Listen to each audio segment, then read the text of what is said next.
결론적으로 이제 파생을 정확한 이제 이론을 공부를 해가지고 네. 내가 정말로 자산을 정직하게 네. 불린다라고 했을 때 네. 어떻게 사용을 해야 되는 거예요? 글쎄요, 이거 굉장히 어려운 말이에요. 네. 왜냐하면 돈을 불리기 위해서는 방향성 배팅을 해야 되고요. 네. 파생은 본질적으로 양방향 배팅이 가능해요. 물론 주식도 야 공매도 치면 되잖아. 근데 일반적인 사람들은 공매도 치기가 어렵기 때문에 하락에 배팅해서 돈을 먹을 수 있는 방법은 주식은 거의 없거든요. 그렇지만 파생은 기본적으로 양방향 매매가 네. 기본빵이기 때문에 여기서부터 리스크가 2배가 되는 거예요. 왜냐하면 주식은 오르면 먹고 떨어지면 손해보지만 선물은 파생은 올라도 손해 떨어져도 손해가 될 수가 있다라는 거죠. 그래서 이게 방향을 잘 맞추면 발라먹는다라 표현을 하고 네. 잘못 틀리면 양빵으로 다 당했다 그러고. 네, 맞습니다. 어렵다. 그러니까 출발점부터 두 가지 리스크가 있는 거거든요. 네. 그래서 네. 제가 책에 적어놨지만 파생 고수들은 주로 물고기 이름들을 많이 씁니다. 미꾸라지처럼 잘 빠져나간다. 있어. 그분 있죠. 네. 근데 저는 이거는 글쎄요. 저도 파생 전문가지만 시장의 방향성을 예측해서 정확하게 그 시기에 그만큼 방향성을 예측한다. 이거는 현실적으로 좀 많이 어려운 영역이니까 네. 파생으로 큰 돈을 벌 거다. 이거는 좀 일단 생각 안 하시는 게 좋을 것 같다. 네. 왜냐하면 큰 돈을 벌려면 반드시 방향성 배팅을 해야 되고 레버리지 배팅을 해야 되기 때문에 어찌 보면 금기시하는 영역들이 여기에 있는 거거든요. 네. 그래서 큰 돈을 벌려고 한다? 그러면 파생을 하지 마시고 차라리 저는 주식을 하시거나 ETF를 하시는 게 오히려 큰 돈을 벌 수 있는 중요한 수단이 되지 않을까. 그리고 파생은 언제 써야 되냐? 여행자 보험이다. 네. 여행자 보험이다. 여행자 보험처럼 그렇게 쓰시라라고 말씀을 많이 드리고 있고요. 그런 의미에서 커버드 콜 상품이 잘만 쓰면 그런 여행자 보험과 같은 성격을 갖고 있어서 많이 추천드리고 있습니다. 일종의 그러니까 주식을 사면은 여행자 보험 시 여행 간 건데 네. 커버드 콜러 사면 여행자 보험 든 상태로 여행 가는 느낌. 그렇죠. 대신에 아무 사고가 안 난다면 여행자 보험은 날리는 거지 않습니까? 네. 그게 아까우면 그냥 그쵸. 가입 하지 안 하면 말아야죠. 가입 안 하면 되는 건데 내가 아프리카에 가는데 남미에 가는데 여행자 보험을 안 들고 간다? 저는 그거는 굉장히 무모한 짓이다라고 생각을 하고 있습니다. 그러면 보통 뭐 커버드 콜 하는 것들이 주로 제일 잘 나가는 것들이 어떤 것들 위주로 기초 자산을 해요? 지금은 기초자산이 크게 보면 커버드 콜은 대표지수, 네. S&P 500, 나스닥 100, 코스피 200, 코스닥 150 커버드 콜은 없어요. 한번 소장님 한번 만들어 보실까요? 왜 그럴까요? 그게 더 코스피보다 더 재밌을 건데. 코스닥 150 콜옵션 네. 매매하기가 힘들어서요. 거래량이 안 나와서. 지금도 얘기가 나오고 있는 게 코스피 200을 기초로 한 커버드 콜 상품 시장이 커지다 보니까 이게 옵션 가격에도 영향을 준대요. 첫 번째는 대표지수고요. 두 번째는 콜옵션은 기본적으로 가격이 올라가서 비싼 가격에 팔아야지만 인컴이 많이 들어오는 구조다 보니까 네. 기초자산의 변동성이 큰 기초자산들 대표적인 게 테크, 네. 반도체, 엔비디아, 네. 테슬라, 좋죠. 팔란티어 약간 심장이 뛰는 자산들. 이런 종목들은 기본적으로 콜옵션의 가격이 비싸기 때문에 네. 높은 가격에 콜옵션을 팔 수 있고 그러면 높은 분배를 줄 수 있으니까 이것도 시장에서 선호하는 그런 영역이고요. 세 번째는 반대로 안정성, 안정. 고배당주, 미국 배당 다우존스, 슈드, 그리고 한국 고배당주, 아니면 한국 금융주, 한국 은행주 이런 것들을 기초로 한 커버드 콜 상품 이렇게 세 분류로 그런 나눌 것도 수가 있어요? 예, 있습니다. 오. 어떤 게 마음에 드세요? 후배당. 네? 고배당. 네, 고배당주를 네. 사고 네. 그리고 지수 옵션을 파는. 네. 근데 문제가 있어요. 최근에 정책 기대감이 많이 사라지면서 네, 주가 은행주들은 시장보다 더 많이 빠졌어요. 이럴 경우에는 또 내가 생각하지 않았던 네. 문제가 생길 수 있는 거예요. 예를 들어서 주식만 담았을 때 하락률이랑 커버드 콜로 했을 때 기초자산 내려가면서 했을 때 하락률이랑 네. 누가 더 많이 내려가요? 아무래도 커버드 콜은 시장이 안 올라가면 안 올라간 만큼의 옵션 프리미엄을 받아가는 개념이다 보니까 시장이 하락한다면 예. 커버드 콜 상품이 덜 하락하겠죠. 맞아도 덜 아프게 예, 만든다. 옵션 프리미엄만큼 나는 먹었으니까.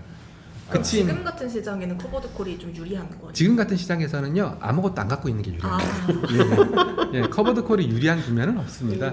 예, 떨어질 때는 똑같이 떨어지는데 네. 나는 요만큼 먹고, 그러니까 이제 이런 거죠. 내가 은행주를 갖고 있는데 그 소장님께서는 배당을 한 번도 안 받으셨어요. 근데 저는 배당을 받았어요. 네. 그리고 나서 똑같이 떨어져요. 그러면 저는 그나마 한 번 배당을 받았으니까 그만큼 손실이 덜 난 거지. 둘 다 똑같이 손실이에요. 예, 그래서 커버드 콜이 유리한 상황, 하락장에서 커버드 콜이 유리하다? 이건 아니에요. 하락장에서는 그냥 인버스를 갖고 있는 게 제일 유리한 거예요. 그치만 네. 이제 우리가 두 가지를 생각하는 거거든요. 하락장에서 다시 리바운딩이 일어날 거야. 리바운딩이 테크주는 세게 일어날 거야. 그쵸. 그치만 고배당주는 천천히 일어날 거야. 이런 속도도 커버드 콜 매매하시는 분들은 생각을 하셔야 돼요. 그러네요. 왜냐하면 시장이 가파르게 하락한다는 얘기는 가파르게 올라갈 수 있다는 뜻이거든요. 그래서 테크 특히 반도체를 기초로 한 커버드 콜 상품 같은 경우에는 이 올라가는 국면에 이 커버드 콜이 발목을 잡을 수도 있어요. 그럼 커버드 콜을 평상시에 보유하다가 우리 말로 이제 싸대기를 맞으면 네네. 그때 이제 레버리지를 교체를 해버리는 그런 전략도 괜찮은 거죠. 괜찮지 않아요? 네. 분자 반등이라고 하면 만약 네네네. 근데 이게 지하 2, 3층까지 내려가면 죽는 거고. 네네네. 예. 근데 또 세상은 또 다양한 사람들이 네. 있으니까 소장님처럼 이렇게 계산적인 생각을 하는 사람들도 있고 아니야 나는 은퇴했기 때문에 그냥 이 커버드 콜 상품이 빵이 되지 않는다면 나는 거기서 나오는 인컴으로 만족해. 어차피 나는 물려줄 자식도 없고 나만 잘 먹고 잘 살 거야. 이런 분들한테는 또 그런 고배당 고분배가 되는 커버드 콜이 저는 문제가 나중에 장기적으로 문제가 생길 수 있는데 라고 생각해도 아 괜찮아 얘가 빵만 안 되고 그냥 꼬박꼬박 들어오면 좋아 라고 생각하시는 분들도 많기 때문에 저는 뭐 좀 커버드 콜에 대한 공부를 반드시 할 필요도 있고 자신에 대한 공부도 할 필요 있고 자신의 포트폴리오에 대한 공부도 그쵸. 할 필요가 있다라고 생각을 하고 있고요. 뭐 그런 것 좀 귀찮다. 나는 그런 거 생각하기 싫다. 그런 분들은 저는 뭐 ELS도 나쁘지 않은 선택이 될 수 있다. 뭐 그렇게 생각을 하고 있습니다. 참고로 ELS는 아예 처음에 시작하자마자 폐쇄형 펀드처럼 네. 시작하자마자 기준 주가 그렇죠. 네. 그리고 거기에 맞는 옵션 가격을 딱 세팅해서 들어가는 거니까 확정적으로 수익이 나오거든요. 물론 뭐 ELS가 이렇게 뭐 이런 식으로 되다 보니까 하락했을 때에는 뭐 똑같이 원금 손실이 일어날 수 있고 최근에 H지수 관련된 뭐 이슈들이 좀 있어서 홍콩 H지수 관련된 이슈들이 있어서 ELS 너무 위험한 상품 아니야. 근데 그거는 ELS가 위험했다기보다는 H지수가 위험했던 거였죠. 네, 그래서 그런 부분들도 좀 파생 상품을 공부하면서 네. 이 상품이 문제인 건지 네. 아니면 그 상품의 기초 자산이 문제인 건지 아니면 내가 문제인 건지 네. 이런 것들도 좀 냉정하게 생각해 보면 어떨까라는 생각을 하고 있습니다. 그러면 보통 은퇴하신 분들이 또 커버드 콜이 되게 인기 많잖아요. 네. 그럼 내가 한 달에 한 300만 원씩 받고 싶다 월배당으로. 네. 그러면 있는 것 중에서 제일 최소한 자산 얼마 정도 들어가야 300씩 기대할 수 있을까요? 보통 지금 나오고 네. 있는 커버드 콜의 연간 분배율이 작은 상품은 3%부터 많은 상품은 20%가 넘는 상품까지 와, 나와 되게 있어요. 많이 국내에도요? 예, 국내에도요. 와. 네. 그거 하면 되는 거 아니죠? 예, 그래서 네. 여기서 자신의 니즈를 잘 맞추셔야 돼요. 내가 300만 원이 중요한 게 아니라 얼마를 투자할 수 있느냐가 중요한 거거든요. 네. 내가 1억 갖고도 300만 원 만들 수 있고요. 10억 갖고도 300만 원 만들 수 있어요. 1억 갖고도 그러면 은퇴 끝나네요. 그거 하면. 네네네. 근데 이제 문제는 원금의 문제인 문제는 거죠. 뭐냐면 네. 이렇게 올라가면 상관이 없는데 옆으로 기거나 쭉 빠져버리면 옆으로 겼을 때에도 문제가 생길 수 있어요. 아까 제가 얘기했던 노르법 위험 네. 이런 개념이라고 생각하시면 되거든요. 네. 그래서 300만 원에 현혹되시면 안 돼요. 절대. 저는 그거는 정말 그러네요. 진짜 저는 짐 싸갖고 말리고 있어요. 300만 원이 중요한 게 아니라 첫째, 너는 몇 살까지 살 것 같냐? 너는 몇 살까지 살고자 한다? 이런 표현이 너무 웃기긴 한데 첫 번째는 우리가 생각보다 오래 살 수 있다. 그렇기 때문에 저는 뭐 지금 300만 원, 400만 원이 중요한 게 아니라 지금은 100만 원만 받아도 돼요.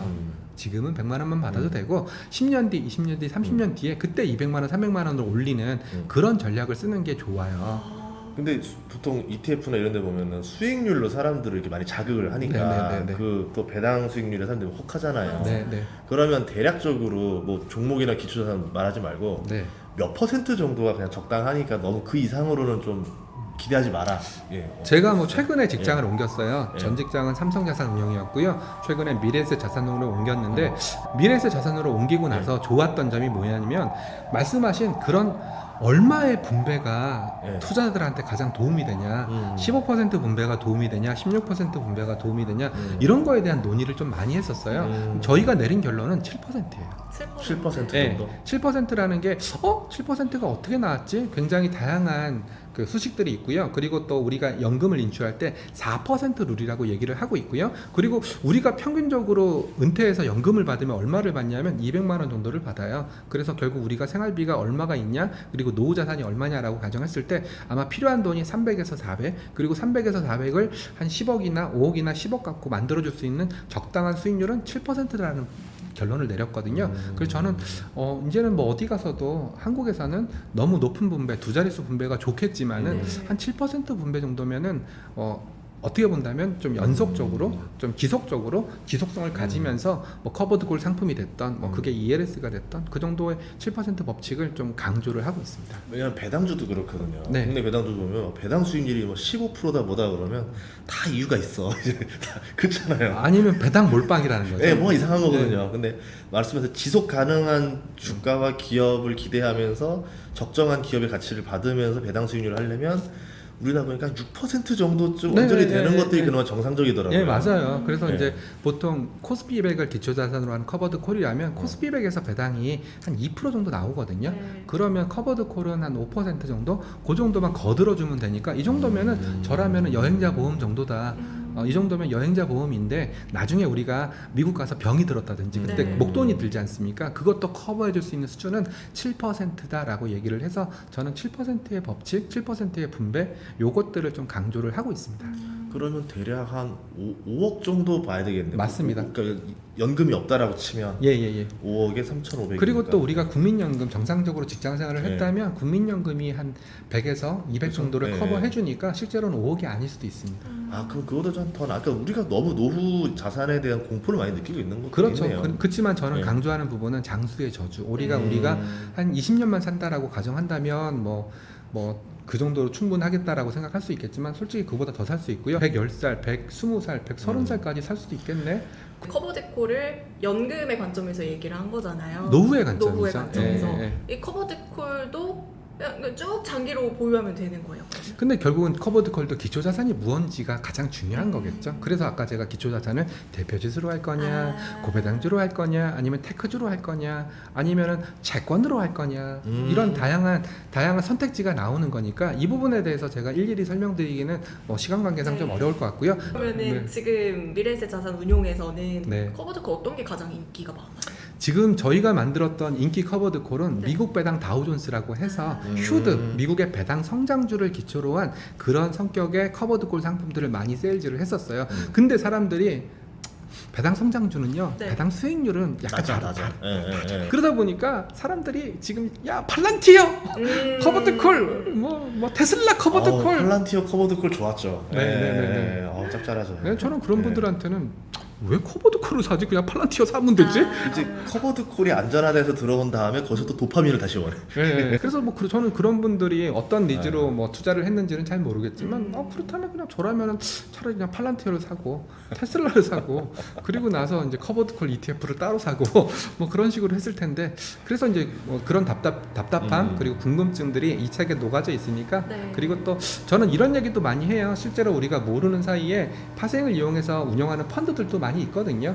예, 파생 인덱스 펀드라고 또 파생을 이용해서 운영하는 펀드들도 있으니까 그런 시장을 좀 알게 되면 우리가 갖고 있었던 시야를 좀 더 넓힐 수 있지 않을까 그런 생각도 담아봤고요. 그리고 뭐 그 국민연금이라든지 그런 그 어떻게 보면 큰 자금을 운영하는 그 기금 운용자일수록 파생에 대한 니즈, 파생에 대한 공부가 훨씬 더 잘 돼 있거든요. 그래서 그런 관점도 좀 생각의 범위를 넓히는 차원에서 저는 책에 좀 담아놨습니다. 레버리지랑 커버드콜이 같이 붙어있는 ETF도 있어요. 아직은 없습니다. 없죠. 예, 그래서 이런 말씀들도 하세요. 예를 들어서 우리가 이제 배당을 원하는 사람들이 상당히 최근에 많았고 리츠가 네. 전형적인 그런 인컴형 상품이거든요. 예. 리츠 레버리지 뭐 이런 걸 내버리면 리츠에서 한 4% 나오잖아요. 예. 5%. 예. 그러면 레버리지면 10% 나오는 거 아니야? 그렇죠. 뭐 그런 얘기들은 간혹 하시는 분들이 좀 있습니다.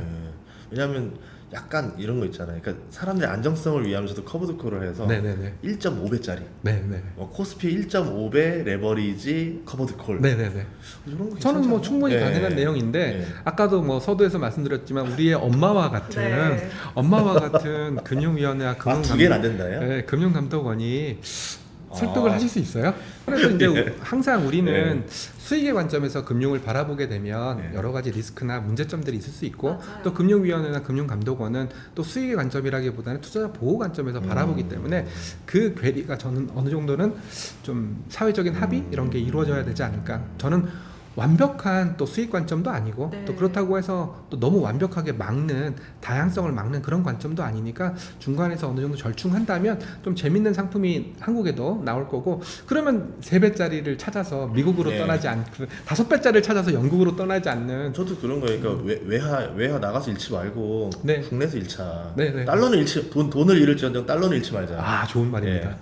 그래서 뭐 이 책을 보시면 뭐 그런 아이디어들도 많이 담겨져 있으니까 네. 그래서 저는 조금이라도 좀 상품에 대해서 좀 뜯어보고 맛보고 즐기고 그리고 또 맹목적으로 뭐 미국에 있는 3배짜리 2배짜리 이런 것들도 좀 꼼꼼하게 뜯어보면서 1배짜리를 매매했을 때 내가 대출 받아서 2배로 매매했을 때 3배짜리 매매했을 때 이런 것들도 좀 입체적으로 분석을 해보면서 네. 그렇게 또 투자를 하시면 소위 말하는 뭐 대박이 나올 수도 있으니까 뭐 저는 그런 생각도 많이 담아봤습니다.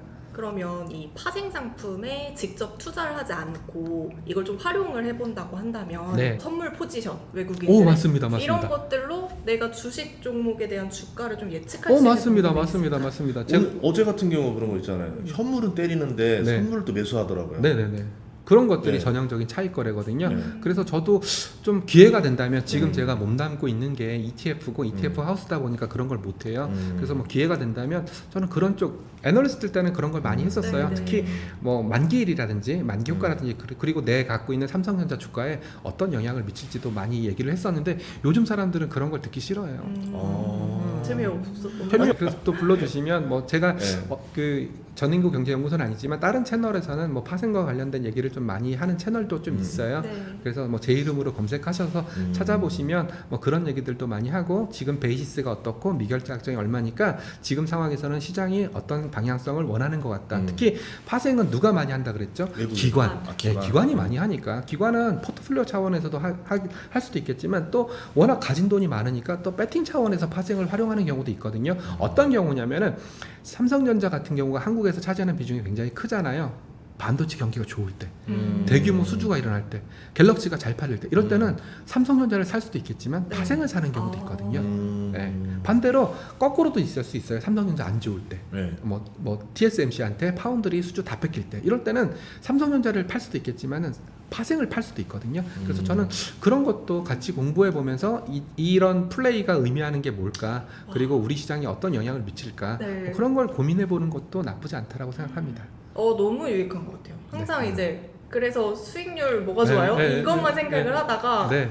이게 어떤 개념들을 굉장히 입체적으로 생각을 그렇죠, 해야지 내가 그렇죠. 투자를 하는데 굉장히 도움이 되는구나 네, 네, 이걸 네. 좀 느낄 수 있었던 것 같아요. 파생에서는 수익률이라는 게 존재하지 않잖아요. 아유, 원하면 무한대까지도 가능한데 네. 무한대로도 밑으로 무한대도 가능하기 때문에. 그리고 뭐 저는 파생에서는 수익률보다는 생존, 음. 살아남는 거, 무사히 돌아오는 게 우리 부모님한테는 큰 선물이거든요. 네. 네, 그렇기 때문에 파생도 그런 관점으로 좀 일단 바라봐라. 이게 바로 제가 원하는 파생 매매의 본질적인 끝단계, 네. 최종 보스 그 정도라고 생각하시면 됩니다. 그래서 지금은 우리한테 필요한 것은 여행자 보험. 네. 그렇지만 이 여행자 보험이 비싼지 싼지 아니면 우리가 뭐 핸드폰을 잃어버렸을 때 얼마가 보장이 되는지 이런 게 되게 중요하잖아요. 같은 보험금을 내더라도 이게 이제 이 책을 쓴 목적이라고 보시면 어떻게 보면 됩니다. 그동안 파생에 대해서 너무 이제 선입견 같이 안 좋았던 개념들을 네. 좀 바꿔주기 위해서 파생이 다양하게 쓰이고 있고 네. 실생활에 이미 다 쓰고 있는데 우리가 너무 나쁜 쪽만 생각하고 있다. 네. 그걸 오해하지 마라. 그렇게 우리가 생각해 볼 수 있겠네요. 예. 네.